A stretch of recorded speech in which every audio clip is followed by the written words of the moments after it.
৮ ফেব্রুয়ারি রবিবার বিকাল ৫:৩০টায় ঘাটাইল আদর্শ খেলার মাঠ থেকে আখেরি মিছিল বের হয়ে মিছিলটি শহরের প্রধান প্রধান সড়ক প্রদক্ষিণ করে।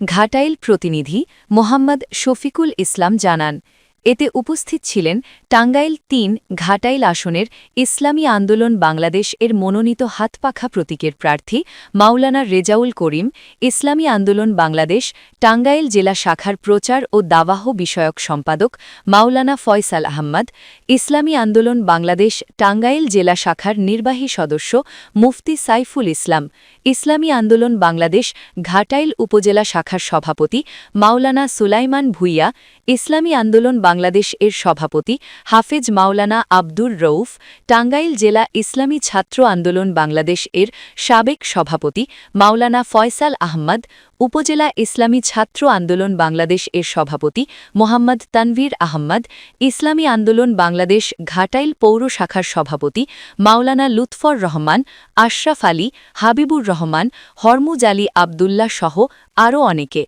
মিছিল শেষে ঘাটাইল সদর মসজিদের সামনে সংক্ষিপ্ত আলোচনা ও দোয়া করা হয়। এ সময় বক্তারা হাতপাখা প্রতীকে ভোট প্রার্থনা করেন। বাকি আমরাও যারা এখানে আছি ভদ্রলোক এবং সবাই দিনদারির লাইনে চলাফেরা করি, আমরা আলেম ওলামা, আমার সাথে এখানে যারা নেতৃবৃন্দ আছে দেখতেছেন আপনারা, আমার সাথে যারা আছে তারা সবাই সমাজের ভদ্র বিশিষ্ট লোক। আলহামদুলিল্লাহ সারা ব্যাপক। আশা করতেছি মানুষ যেভাবে সাড়া দিছে, যদি ভোট কেন্দ্রে তারা নিরপেক্ষভাবে ভোট দিতে পারে, ইনশাআল্লাহ হাতপাখা মার্কেটই বিজয় হবে ইনশাআল্লাহ।